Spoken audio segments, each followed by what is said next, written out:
Hello बच्चों, आज हम रिवाइज करने वाले हैं replication, that is DNA to DNA, right.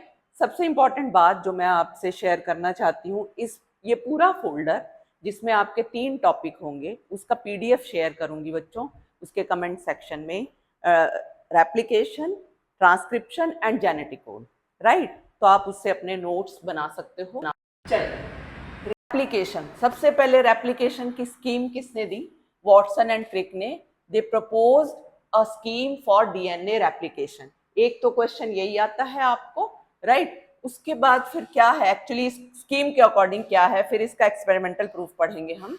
The scheme suggested that two strand separate and act as template for synthesis of new strands after replication. Each daughter DNA would have one parental and one newly synthesised strand. बच्चों यहाँ पर देख सकते हो आप, ये parental DNA है, जैसा कि हमने पहले भी पढ़ा इसके स्ट्रक्चर में, इसमें 2 स्ट्रैंड होते हैं, तो वो दोनों स्ट्रैंड सेपरेट होंगे। One important thing also there, that is ये दोनों स्ट्रैंड ही पार्टिसिपेट करेंगे डीएनए फॉर्मेशन, राइट। मतलब डॉटर डीएनए बनाएंगे। तो ये दोनों ये पेरेंटल डीएनए है, इसके दोनों स्ट्रैंड को बोलेंगे पेरेंटल स्ट्रैंड। फिर ये आप देख सकते हो, ये रेड वाला है पेरेंटल स्ट्रैंड, और जो ये पिंक ये जो पर्पल कलर का बना है that is new strand, right. तो इसमें एक स्ट्रैंड तो पेरेंटल होगा और एक स्ट्रैंड जो बनेगा वो न्यू बनेगा। इसीलिए अब इसमें देख सकते हो कि एक स्ट्रैंड तो पहले से है ही, एक ही बनाना पड़ा, तो इसीलिए इस तरह की सिंथेसिस को हम बोल देते हैं, इस तरह की रेप्लिकेशन को हम बोल देते हैं semi conservative mode of replication.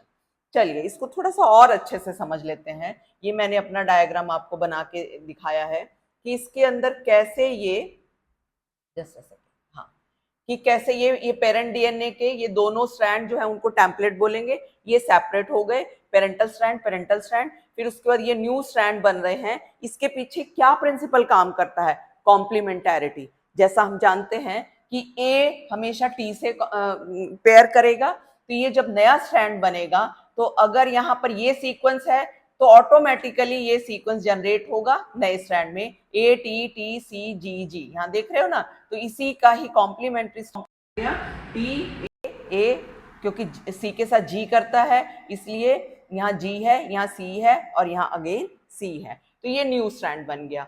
Similarly on another strand, यहाँ पर हम देखेंगे ये अगर इसका टेम्पलेट स्ट्रैंड का सीक्वेंस है तो नए स्ट्रैंड का ये वाला सीक्वेंस होगा, राइट। तो ऐसे आप देख सकते हो, एक नया स्ट्रैंड ये, एक नया स्ट्रैंड ये, यानी कि ये डॉटर डीएनए, नया स्ट्रैंड है, new DNA, this is also new DNA and called as daughter DNA. और इस डॉटर डीएनए में, न्यू डीएनए में एक पेरेंटल है और एक नया स्ट्रैंड है। चलिए इसको हम अब आगे देखते हैं, इसका एक्सपेरिमेंटल प्रूफ। इसके लिए सेमी कंजर्वेटिव मोड के लिए एक तो ये इंपॉर्टेंट क्वेश्चन आता है, who gave this? Matthew Meselson and Franklin Stahl in 1958, right? They worked on E. coli, that is Escherichia coli. उसके बाद फिर हायर ऑर्गेनिज्म में और साइंटिस्ट ने स्टडी किया, हम यहाँ पर भी देखने वाले हैं उनको किसने किया। तो मेसेल्सन एंड स्टॉल ने, बच्चों यहाँ पर जैसे पूरा नाम मैथ्यू मेसेल्सन, फ्रैंकलिन स्टॉल, तो आप इनको भी छोड़ सकते हो, आप मेसेल्सन एंड स्टॉल याद रखना मेनली आपको। They grew bacteria in a medium containing heavy isotope of nitrogen, that is N15, that is in the medium ammonium chloride। क्यों किया उन्होंने ऐसा? क्योंकि जो डीएनए, जो ई कोलाई का डीएनए था वो N14 वाला था, इसमें डालकर इस मीडियम में ग्रो करके सारा का सारा डीएनए उन्होंने बना लिया N15। मतलब डीएनए के अंदर जो भी नाइट्रोजन था वो सारे बन गए N15। फिर उसके बाद उन्होंने शिफ्ट कर दिया एक N14 वाले अमोनियम क्लोराइड के अंदर, राइट। तो इसमें करने के बाद उन्होंने क्या किया, आगे उन्होंने सारा प्रोसेस किया, एक्सपेरिमेंटल एविडेंस यहीं से उन्होंने दिया। आफ्टर एवरी 20 मिनट्स उन्होंने बैक्टीरिया की डीएनए की को स्टडी किया कि कैसा डीएनए है, जिससे ये प्रूव हुआ कि semi conservative mode of replication होता है डीएनए का।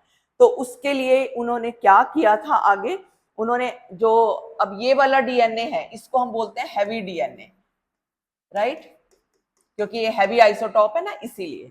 N14 वाले को बोलते हैं लाइट डीएनए। अगर एक स्ट्रैंड हैवी का है, एक स्ट्रैंड लाइट डीएनए का है, तो बोल देते हैं हाइब्रिड डीएनए। तो इसके लिए उन्होंने क्या किया, heavy DNA was distinguished from light DNA by centrifugation, जो हाई रोटेशन पर घुमाकर करते हैं हम, इन सीजियम क्लोराइड डेंसिटी ग्रेडियंट। किस मीडियम में करते हैं इसको हम, सीजियम क्लोराइड के मीडियम में करते हैं, ये आपको याद रखना पड़ेगा। आइए देख लेते हैं हम कि कैसे। ये मैंने बहुत ही इजीएस्ट मेथड से ये शो किया है कि कैसे हम करते हैं, फिर हम एनसीईआरटी वाला डायग्राम देखेंगे। तो चलिए, सबसे पहले हमने जो सारा डीएनए हैवी बना लिया था अमोनियम क्लोराइड 15 वाले मीडियम में, राइट। फिर उसके बाद हमने क्या शिफ्ट कर दिया था 14 वाले मीडियम में।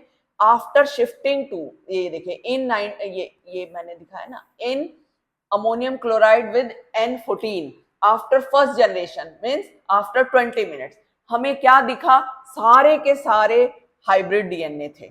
इसका मतलब एक ये वाला स्ट्रैंड था पेरेंटल और एक नया स्ट्रैंड बन गया, एक पेरेंटल स्ट्रैंड था एक नया बन गया। तो जितने भी डीएनए थे सारे के सारे हाइब्रिड मिले, यानी 100% हाइब्रिड। फिर उसके बाद हमने और वेट की, again after 20 minutes, it means after total 40 minutes, it means after second generation. तो फिर हमने क्या देखा, जितने भी डीएनए थे उसके अंदर, अब हमने अमोनियम क्लोराइड 14 वाले मीडियम में डाला हुआ है ना, उसके अंदर हमें इसका हाफ मिला, मतलब 50% हाइब्रिड मिले।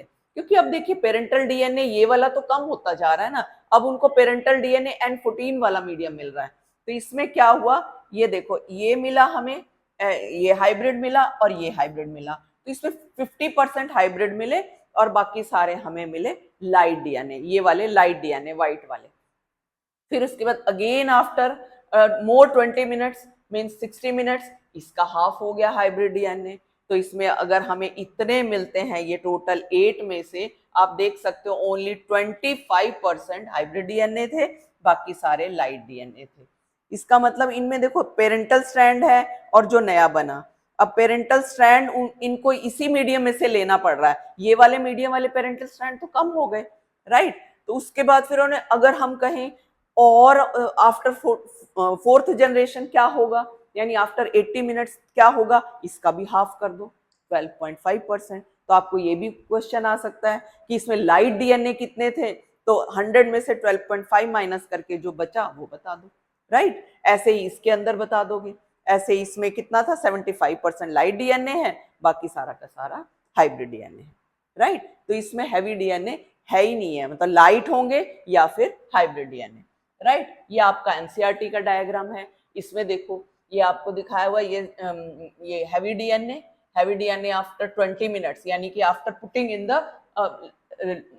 N14 वाला मीडियम। तो इसमें आप देख सकते हो, इसमें दोनों वाले स्ट्रैंड है, यानी सारे के सारे 100% है। यहाँ पर आया 100%, दिस इज हैवी डीएनए, ठीक है। फिर उसके बाद आफ्टर अगेन मोर 20 मिनट्स, यानी 40 मिनट्स टोटल। तो इसमें आप देख सकते हो 50% अचीव हुआ, 50% light DNA, 50% hybrid DNA, know heavy DNA. ये बात याद रखनी होगी आपको, know heavy DNA. Again after 60 minutes, again after 80 minutes, ये सारा हम सॉल्व कर सकते हैं बच्चों। ये आपको एग्जाम में बहुत बार नीट के क्वेश्चन में भी आता है और वैसे भी आता है। चलिए नेक्स्ट हम देखते हैं। टेलर एंड कलीग्स ने 1958 में उन्होंने विसिया फाबा पे परफॉर्म किया, that is faba beans similar experiment जो मिसेल्सन एंड स्टॉल ने किया। They use radio active thymidine, उन्होंने हैवी आइसोटॉप यूज किया था नाइट्रोजन का। इन्होंने क्या किया, थाइमिडीन यूज करके to detect newly synthesised DNA in chromosome. Similar experiment से उन्होंने प्रूव किया कि semi conservative mode of replication है। This experiment also proved that DNA in chromosomes also replicate semi-conservatively, right? ये हो गया। चलिए अब उसके बाद इसमें यही साइंटिस्ट का नाम आता है और किस पे परफॉर्म किया ये आता है, और कौन सा रेडियो एक्टिव सब्सटेंस यूज किया ये आता है। तो इसमें देखो एक ही लाइन में से कितने सारे क्वेश्चन बन गए आपके, और क्या प्रूव किया, semi conservative mode of replication. तो ये देखो 4-5 क्वेश्चन तो एक लाइन में से ही बन गए। तो ऐसे आप कर सकते हो। उसके बाद हम पढ़ते हैं procedure of DNA replication, right. क्या प्रोसीजर मतलब कैसे होता है ये देखेंगे। तो सबसे पहले इसमें देखेंगे इसके जो भी मशीनरी और एंजाइम्स के बारे में। मेन एंजाइम, यही इंपॉर्टेंट है बच्चों, आपसे बहुत बार यही पूछा जाता है, name the main enzyme for DNA replication, that is DNA dependent DNA polymerase. DNA dependent DNA polymerase क्यों है ऐसा नाम डीएनए डिपेंडेंट ही? क्योंकि डीएनए ही टेम्पलेट है, इसीलिए डीएनए डिपेंडेंट है, डीएनए के ऊपर डिपेंडेंट है। और डीएनए पॉलीमरेज क्योंकि डीएनए का ही पॉलीमराइजेशन हो रहा है। Another enzymes helicase, topoisomerase, DNA ligase and RNA primases. ये दोनों एंजाइम जो हेलिकेज और टोपोआइसोमरेज हैं, ये उसको उसकी कॉइल को सेपरेट करते हैं, अनविंडिंग में हेल्प करेंगे। और जो डीएनए लाइगेज है ये जोड़ने में, सेगमेंट्स को, डीएनए के सेगमेंट्स को जोड़ने में हेल्प करेगा, ग्लू की तरह पेस्ट करेगा। और RNA primases it helps in initiation. तो इसमें हम देख सकते हैं इसके अंदर क्या क्या लेंगे हम रॉ मटेरियल्स में। ये देखो DNA template, raw materials are DNA template, जिसके ऊपर हमने डीएनए का स्ट्रैंड बनाना है। और डीऑक्सीराइबो न्यूक्लियोटाइड, न्यूक्लियोसाइड मोनोफॉस्फेट्स, जिनको हम न्यूक्लियोटाइड भी बोल सकते हैं। न्यूक्लियोसाइड ऑलरेडी आप देख चुके हो, न्यूक्लियोसाइड क्या होता है, शुगर प्लस नाइट्रोजनस बेस, हमने यहाँ पर फॉस्फेट को भी जोड़ दिया, तो क्या बन गया ये न्यूक्लियोटाइड। जैसे इसके एग्जाम्पल्स देखेंगे अब हम, AMP adenosine monophosphate, similarly thymidine monophosphate, cytidine monophosphate and guanosine monophosphate. अब इनमें अकॉर्डिंग टू दैट यहाँ पर ये अटैच होते जाएंगे। जैसे T है तो यहाँ पर आएगा AMP, देन A है तो यहाँ पर आएगा TMP, देन G है तो यहाँ पर आएगा CMP, देन C है तो GMP, A है तो TMP। ये देखो अलग अलग अलग अलग सारे ही न्यूक्लियोटाइड हैं और ये इसके एक कॉन्टिन्यूस चेन बना देंगे। बाद में ये फॉस्फेट ग्रुप भी अटैच हो जाएंगे, किससे, फॉस्फोडाइस्टर बॉन्ड से, राइट। तो अब हम देखते हैं कि जो DNA dependent DNA polymerase enzyme है, these are highly efficient because they catalyze polymerization of a large number of nucleotides in a very short time. For example, E. coli has 4.6 into 10 raised to power 6 base pairs, completes the process of replication within 38 minutes. Average rate कितना हुआ ये per second, 2000 base pair, 2000 base pair per second, right. They also catalyse the reaction at a higher degree of accuracy, बिल्कुल higher degree रहेगी accuracy की भी। There will be less chance of mistake, but even then any mistake results into, अगर होती है कोई mistake तो वो म्यूटेशन होगी। एंड वन मोर थिंग, ये कब चांस होता मिस्टेक का, कब चांस होता डीएनए के अंदर, ये म्यूटेशन का कब चांस होता है, जब सिंथेसिस होता है, और वो कब होता है, एस फेज में, right. So replication is a very expensive process energetically. Lots of energy is consumed in this process and energy is provided by deoxyribonucleoside triphosphates, right? जैसे कि ATPs, GTPs, they serve dual function, acts as substrate and provides energy. For example, in case of ATP, ये hydrolysis के बाद बनाएगा AMP and 2 inorganic phosphate.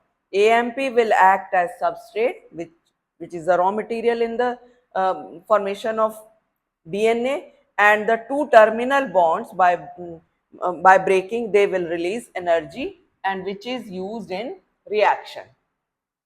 Now, since two strands of DNA cannot be separated at its entire length due to a very high energy requirement, therefore replication occurs at a small opening of chain and it is called as replication fork. बच्चों ये जो पूरा का पूरा strand है ये एक बार में ओपन नहीं होगा, एक बार में सारा का सारा ऐसे ओपन नहीं होगा, तो ये कहीं कहीं से कुछ कुछ पॉइंट से होगा और इसको ये ऐसे बना देगा रेप्लिकेशन फोक। देखो ये वाई की तरह दिख रहा है तो इसीलिए इसको हम वाई फोक भी बोल देते हैं। तो कुछ पर्टिकुलर पॉइंट्स होते हैं जहां से ये स्टार्ट होती है कुछ ये replication. So enzyme helicases help in unwinding of helix and enzyme RNA primases initiates the replication. देखो पॉलीमरेज हेल्प करता है पॉलीमराइजेशन में, बट ये कभी भी इनिशिएट नहीं करेगा, नहीं करता ये, right. Topoisomerases break and reseal strands of DNA to facilitate uncoiling. तो ये सारे एंजाइम मिलकर के उसको अनकॉइल करेंगे डीएनए स्ट्रैंड को। In prokaryote enzyme gyrases do the work of topoisomerase, उसकी जगह यहाँ पर गायरेज है। DNA replication starts at a specific regions called origin of replication, that is ori. कुछ एक रीजन्स होते हैं जो स्पेसिफिक जहां से रेप्लिकेशन स्टार्ट होती है उन्हें बोलते हैं ओराई। In prokaryotes only one Orai, in eukaryotes many ओराई। चलिए अब हम देखते हैं कि होती कैसे है ये, एक बार दोबारा से हम ड्रॉ करके देख लेंगे इसको, हम कैसे होती है इसको, ये वाई फोर्क को, रेप्लिकेशन फोर्क को। ये बच्चों डायग्राम है आपके सामने। इसमें सबसे पहले हमें ऐसे स्ट्रैंड ड्रॉ करना है। स्ट्रैंड को का हम दिखा देंगे वाई, यानी कि ये डायरेक्शन 5 3 डायरेक्शन दिखा दी हमने, 5 3 डायरेक्शन। तो इसकी ऑपोजिट डायरेक्शन होगी क्योंकि ये ऑपोजिट ये एंटी पैरेलल डायरेक्शन में होते हैं। This is called as parent strand. और जो नया स्ट्रैंड बनेगा बच्चों वो बनेगा 5 3 डायरेक्शन में, always always and always, because this enzyme works in this direction only. तो ये बनेगा। और लेकिन यहाँ पे भी देख सकते हो आप कि जो दूसरे स्ट्रैंड पर है वो पार्ट्स में बन रहा है, not in a single go, ऐसे पार्ट्स में बन रहा है, राइट। तो इनको, इन सेगमेंट्स को, इन स्ट्रेचेस को हम बोलते हैं ओकाजाकी फ्रैगमेंट्स, ठीक है। तो इसकी भी डायरेक्शन आप देख लो, ये भी 5 3 है, ये देखो 5 इधर है तो 3 इधर है, 3 इधर है तो 5 इधर है, तो इसकी भी डायरेक्शन 5 3 ही होगी। ये एंजाइम्स है हेलिकेज, टोपोआइसोमरेज, जो इसको ओपन करते हैं, स्ट्रैंड को ओपन करने में हेल्प करते हैं। और यहाँ पे आरएनए पॉलीमरेज जो स्टार्ट करता है, आरएनए पॉलीमरेज नहीं सॉरी, आरएनए प्राइमेज यानी कि प्राइमर भी बोल सकते हो, जो स्टार्ट करता है। इधर हर सेगमेंट के अलग अलग आरएनए प्राइमेजेस हैं जो स्टार्ट कर रहे हैं। फिर उसके बाद इसमें एक और चीज ये दिखा रखी है, जो ये पॉलीमरेज है जो ये पूरा का पूरा चेन बना रहा है, तो इसमें ये पॉलीमरेज है जो ये चेन बनाएगा और बाद में इन सेगमेंट्स को लाइगेट भी करेगा, मतलब जोड़ेगा भी, that is called as DNA ligase, right. तो इसमें एक और चीज याद रखनी है, जिस स्ट्रैंड पे कॉन्टिन्यूअस सिंथेसिस है, इस टाइप के सिंथेसिस को बोल देते हैं कॉन्टिन्यूअस सिंथेसिस, और जिस पे ये पार्ट्स में हो रही है that is called as discontinuous synthesis, right. बच्चों एक बात याद रहे, ये पार्ट्स में हो रही है लेकिन बाद में जुड़ जाते हैं, ठीक है, ये हो गया। उसके बाद इस स्ट्रैंड को हम, जिसके ऊपर कॉन्टिन्यूअस सिंथेसिस है, लीडिंग स्ट्रैंड बोलते हैं, और जिसके ऊपर ये डिसकॉन्टिन्यूअस सिंथेसिस है उसको हम लैगिंग स्ट्रैंड बोलते हैं। तो यही कुछ एक पॉइंट्स है जो आपको बहुत इंपॉर्टेंट है, एग्जाम में भी पूछे जाते हैं। Differentiate leading strand and lagging strand. What do you mean by continuous synthesis and discontinuous synthesis of DNA? Explain Okazaki fragment. तो ये सारे क्वेश्चंस आपको पूछे भी जा सकते हैं। अब आप देख सकते हो ये पेरेंट स्ट्रैंड था, अब दो नए डॉटर डीएनए बन गए हैं। ये पेरेंट स्ट्रैंड्स हैं दोनों, पेरेंट स्ट्रैंड मतलब पेरेंट डीएनए बोलेंगे, not strand. This is parent DNA which is having 2 strands, और इन दोनों को टेम्पलेट स्ट्रैंड बोलते हैं। और ये है daughter DNA, this is also daughter DNA. इसमें देखो एक पेरेंट स्ट्रैंड कंजर्व हो गया, नया बन गया दूसरा। इसमें भी एक पेरेंट स्ट्रैंड कंजर्व हो गया, दूसरा नया बन गया। इस तरीके से आप शो कर सकते हो। अगर आपको एग्जाम में ये आता है डायग्राम चेंज करके, तो ये डायरेक्शन, तो आप अकॉर्डिंगली उसके हिसाब से डायग्राम बनाओगे, राइट। तो इसके साथ ही ये वाला टॉपिक हमारा खत्म होता है। Thank you.